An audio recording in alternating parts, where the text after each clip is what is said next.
Assalamualaikum, perkenalkan nama saya Dewi Febrianti, kelas Manajemen Malam 7A, Sekolah Tinggi Ilmu Ekonomi Balikpapan.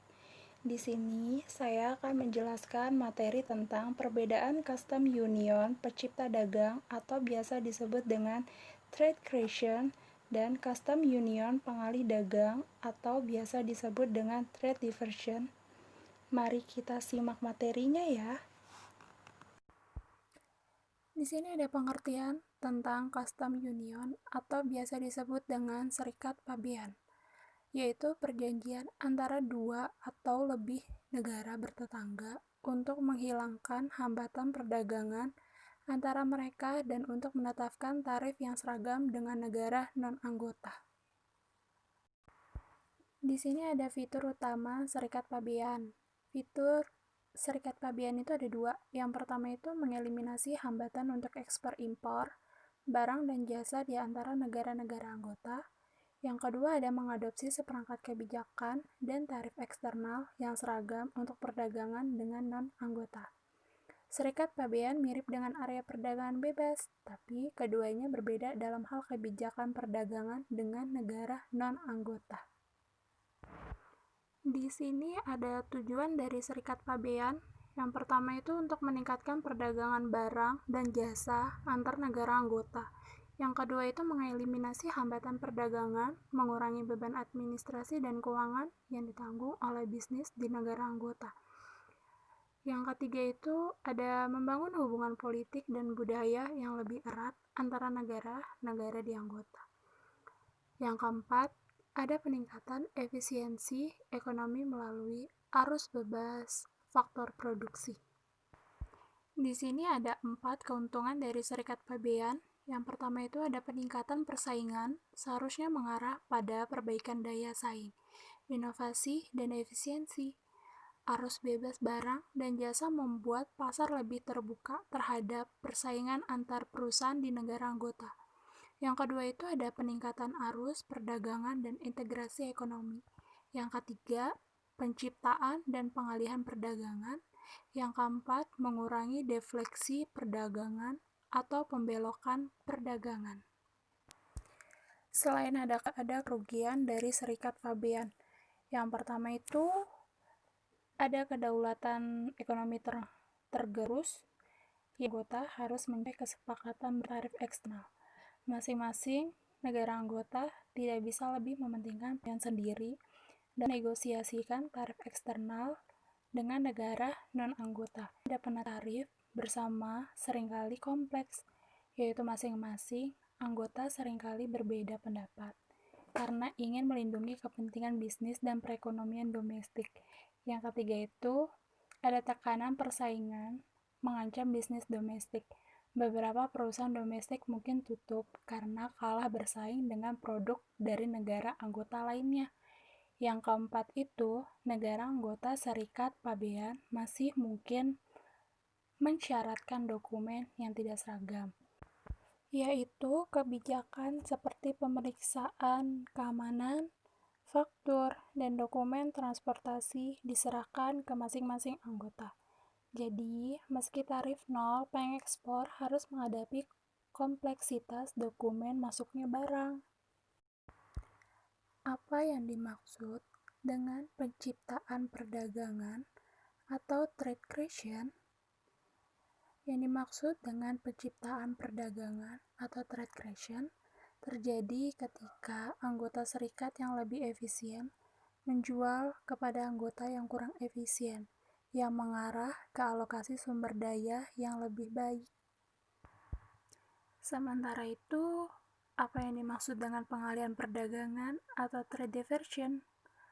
Pengalihan perdagangan atau trade diversion terjadi ketika negara-negara non-anggota yang efisien menjual lebih sedikit barang ke negara-negara anggota karena ada tarif eksternal. Tarif eksternal ini memberi kesempatan kepada negara-negara anggota yang kurang efisien untuk hidup dan menjual lebih banyak barang di dalam serikat. Secara ekonomi itu tentu saja merugikan sih. Di sini ada contoh nyata dari serikat pabean.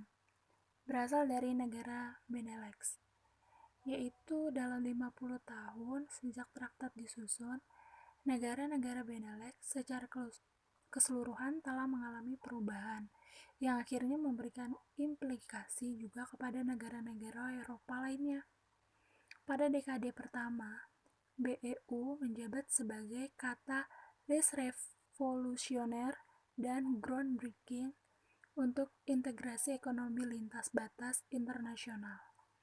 Negara-negara anggotanya mengeksplorasi manfaat dan pelaksanaan tepat dari negara kompetensi, termaksud perpindahan atau pergerakan orang dan barang secara bebas,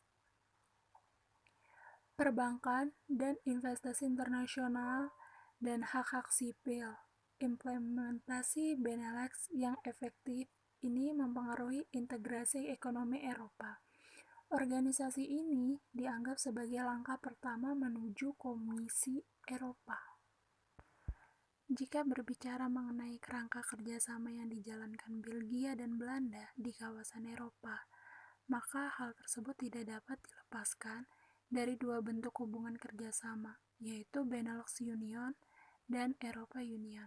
Pertama, Benelux Union merupakan sebuah organisasi kerjasama ekonomi dalam level custom union antara Belgia dan Belanda yang didirikan menjelang berakhirnya Perang Dunia II, tepatnya diisahkan pada tanggal 5 September 1944 dan dapat dikatakan sebagai cikal bakal terbentuknya Uni Eropa. Benelux Union mengusung tujuan utama untuk membangun kembali stabilitas perekonomian di tiga negara anggotanya, agar kesejahteraan warga negara terjamin. Benelux Union menekankan pada terciptanya arus perdagangan bebas di antara tiga negara anggotanya dengan cara menghilangkan tarif internal dan menyamakan tarif eksternal. Selain itu, Benelux Union juga berusaha menstabilkan nilai tukar antara mata uang Prancis milik Belgia dan gulden milik Belanda.